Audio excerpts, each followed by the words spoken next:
मंडळी, आपण आज बनवणार आहोत बोंबील आणि वाम फ्राय. त्यासाठी मी इथे बोंबील आणि वाम घेतलेले आहे. त्याच्यामध्ये मी शेजवान चटणी टाकलेली आहे. त्याच्यामध्ये आपण चमचे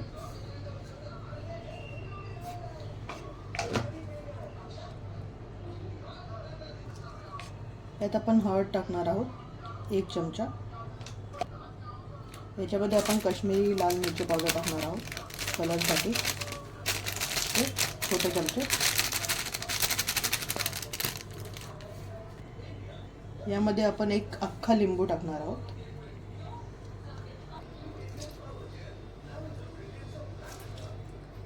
एक अख्खा लिंबू आपण टाकतो.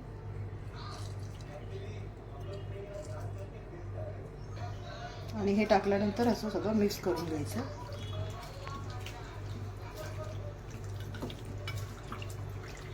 सगळं मच्छीला लागलं पाहिजे.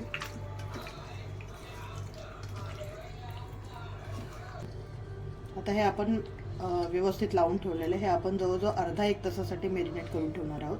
नंतर आपण फ्राय करायचं ते बघूया. आता कोटिंगसाठी फिशच्या आपण इथे बेसन घेणार आहोत. मी इथे जवळजवळ 2 ते 3 चमचे घेते. हे नंतर कमी जास्त पण लागू शकतं आपल्याला. नंतर परत आपल्याला एक राऊंड घ्यायला लागू शकतो. हे मी 4 चमचे घेतलेले आहेत आणि 5-6 चमचे मी रवा घेणार आहे. तांदळाचं पीठ पण मी जवळजवळ 2 ते 3 चमचे घेते.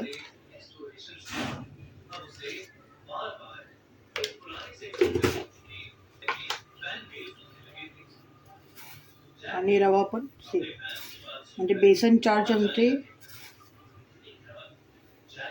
तांदळाचं पीठ 3 चमचे आणि रवा 4 चमचे. हे आपण सगळं मिक्स करून घेऊया. त्याच्या ज्या गाठी असतात त्या मोकळ्या करून घ्यायच्या बेसनच्या. आणि रवा आणि तांदळाचं पीठ सगळं व्यवस्थित मिक्स झालं पाहिजे.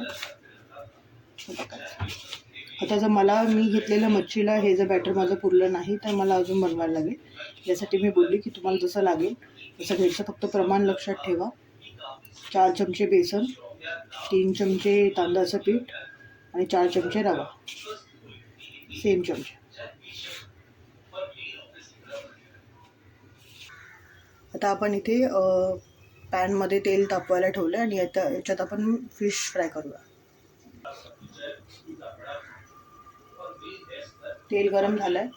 आपण हे फिश याच्यामध्ये घोळवून याच्यामध्ये असं मिक्स करणार आहोत.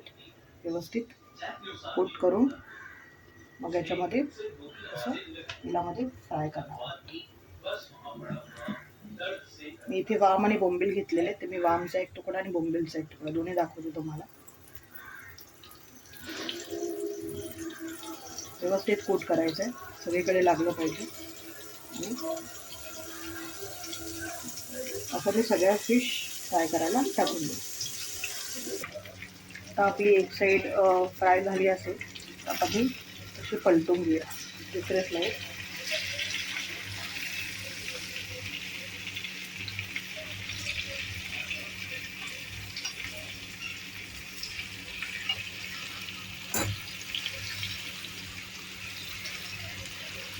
सगळ्या साईड पलटून झालेला आहे.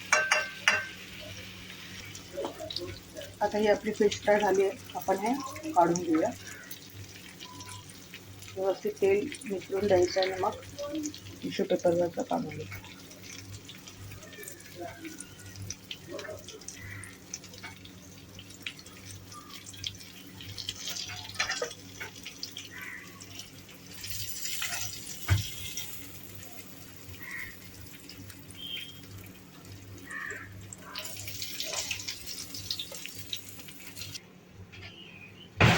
आता ही आपली फिश फ्राय रेडी झाली आहे. बघा, क्रिस्पी पण आहे, मस्त दोन्ही साईडनी फ्राय झालेली आहे.